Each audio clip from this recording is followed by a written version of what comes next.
महाभारत युद्ध के 18 दिनों तक पांडव भीष्म, द्रोण और कर्ण में ही उलझे रह गए। युद्ध के आखिरी दिन भीमसेन ने दुर्योधन का वध किया और पांडव अपनी जीत में मगन हो गए।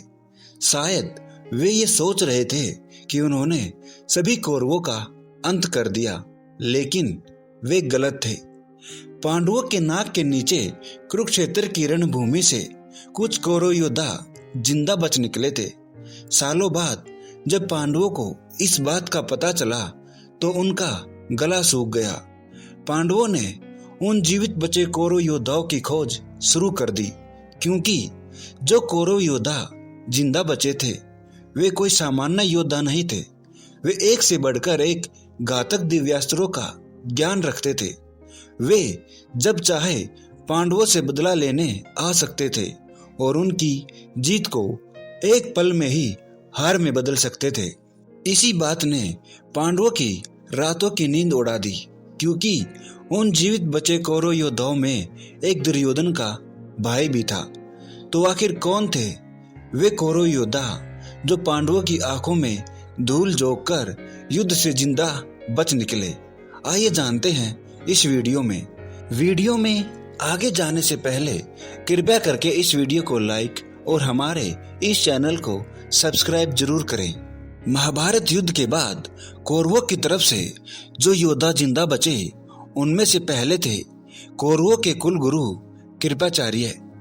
महर्षि शरद्वान के पुत्र और कुरु वंश के कुल गुरु कृपाचार्य जीवित बचने वाले कौरवों में सबसे पहले योद्धा थे। अपनी विद्या और धर्म नीतियों के आधार पर उन्होंने वर्षों तक कुरु वंश का मार्गदर्शन किया था। द्रोणाचार्य से पहले कौरवों और पांडवों की आरंभिक शिक्षा कृपाचार्य के हाथों ही हुई थी।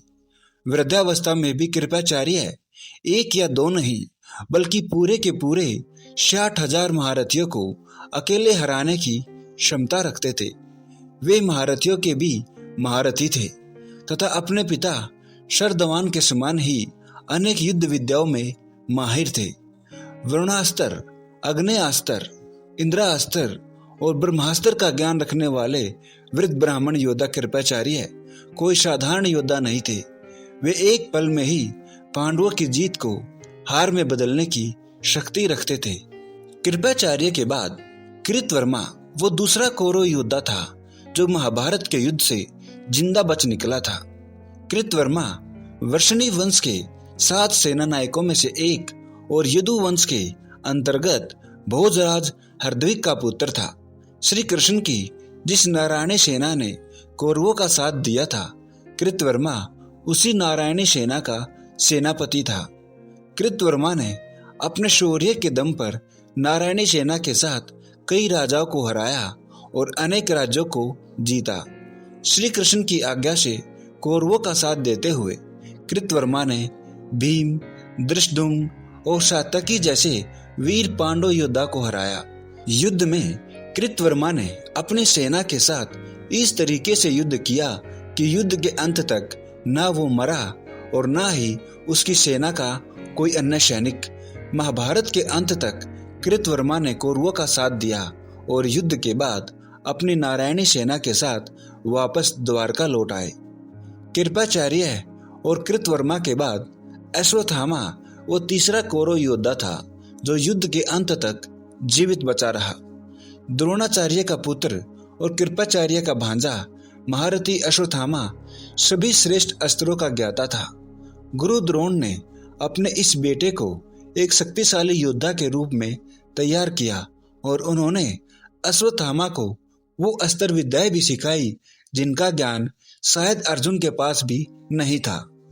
शत्रुंजय, शतानिक, राजा द्रुपद, धृष्टद्युम्न और सभी पांडवों के पुत्रों के साथ साथ कुंती भोज के 90 पुत्रों का वध अकेले अश्वत्थामा ने ही किया था। अश्वत्थामा के पास अग्नेयास्त्र, वरुणास्त्र, ब्रह्मास्त्र और नारायणास्त्र समेत अनेक दिव्यास्त्र थे। महाभारत के युद्ध में गुरु द्रोण और अश्वत्थामा ही वो दो योद्धा थे जिनको नारायणास्त्र का ज्ञान था। तो दोस्तों, ये वे 3 कौरव योद्धा थे जो महाभारत से जिंदा बच निकलने में सफल हो पाए थे।